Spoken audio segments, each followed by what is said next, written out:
O livro de Gênesis. No primeiro vídeo, vimos como os capítulos de 1 a 11 definiram a história básica da Bíblia.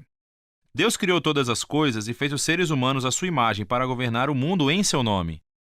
Os seres humanos escolheram o pecado e a rebelião, e o mundo ficou fora de controle num ciclo de violência e morte, levando à rebelião e à dispersão do povo na Babilônia. Então a grande questão é: o que Deus vai fazer para resgatar e redimir seu mundo? A partir da dispersão da Babilônia, o autor traça a genealogia de somente uma família, que culmina em um homem chamado Abrão, mais tarde conhecido como Abraão.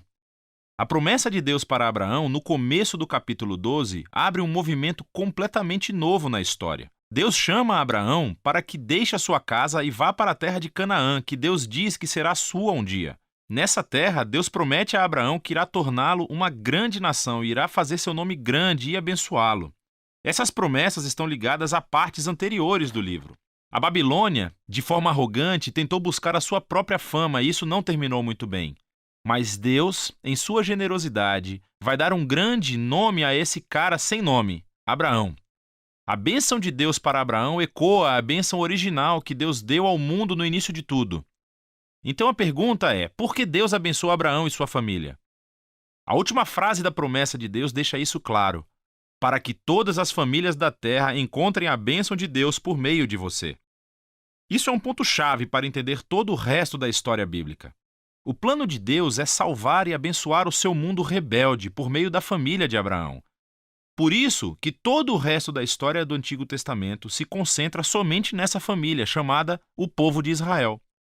Por isso que Israel mais tarde será chamado o reino dos sacerdotes do Monte Sinai. Deus quer usá-los para mostrar a todas as outras nações como Ele é. No fim, essa é a promessa realçada pelos profetas bíblicos e poetas que aparecem mais tarde, que dizem que o seu cumprimento virá por meio do rei messiânico de Israel, cujo mandato trará justiça e paz a todas as nações. Mas nesse ponto da história, nada disso está claro. Você tem que continuar lendo e ver como a promessa se desenvolve. O resto do livro concentra-se em Abraão e sua família. Primeiro no próprio Abraão, depois no seu filho Isaque, depois no seu filho Jacó e finalmente nos 12 filhos de Jacó. Essas histórias de cada geração são unidas por dois temas principais. Primeiro, cada geração da família de Abraão é marcada pelos mesmos erros. Eles continuam fazendo péssimas decisões que destroem as suas vidas e arriscam a promessa de Deus. Contudo, Deus permanece fiel a eles.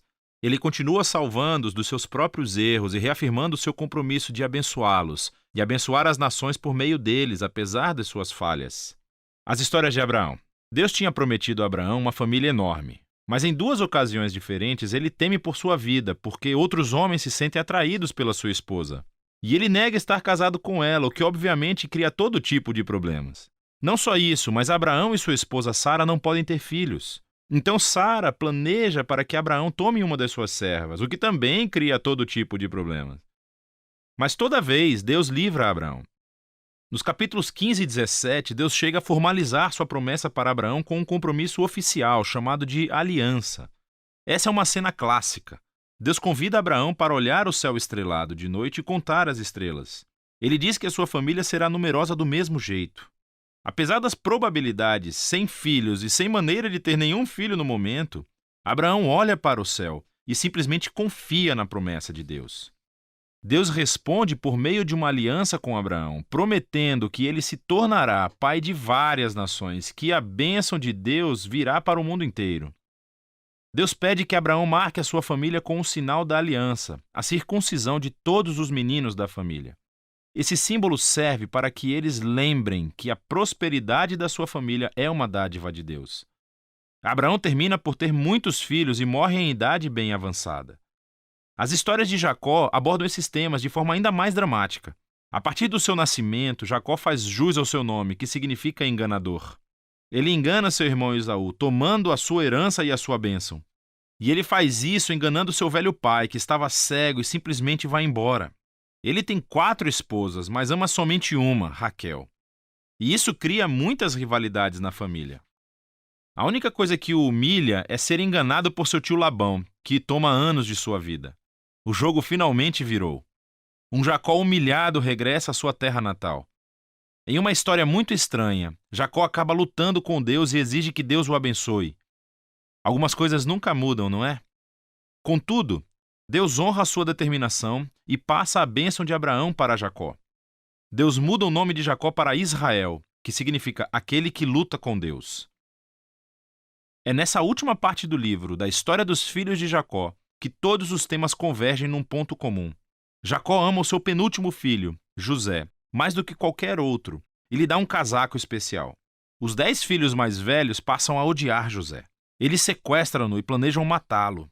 Mas em vez disso, eles decidem simplesmente vendê-lo como escravo para o Egito, onde ele termina na prisão. Isso é que é um fracasso de família. Mas Deus está com José. Ele planeja a liberdade de José da prisão e o faraó termina por colocar José na posição de vice-comandante de todo o Egito. José salva a nação do Egito durante um período de fome. Ele acaba salvando os seus irmãos e sua família de morrerem de fome.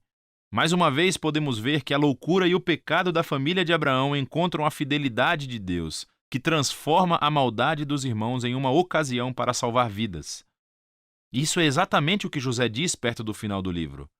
Ele diz aos seus irmãos: vocês planejaram isso para o mal, mas Deus planejou para o bem, para salvar muitas vidas. Essas palavras são estrategicamente posicionadas no final do livro, porque resumem não apenas a história de José e dos seus irmãos, mas também o livro como um todo. De Gênesis 3 em diante, os humanos continuam agindo de maneira egoísta e fazendo o mal, mas esse Deus não vai abandonar o seu mundo e deixá-lo ser gerido por conta própria. Ele permanece fiel e determinado a abençoar as pessoas, apesar das suas falhas.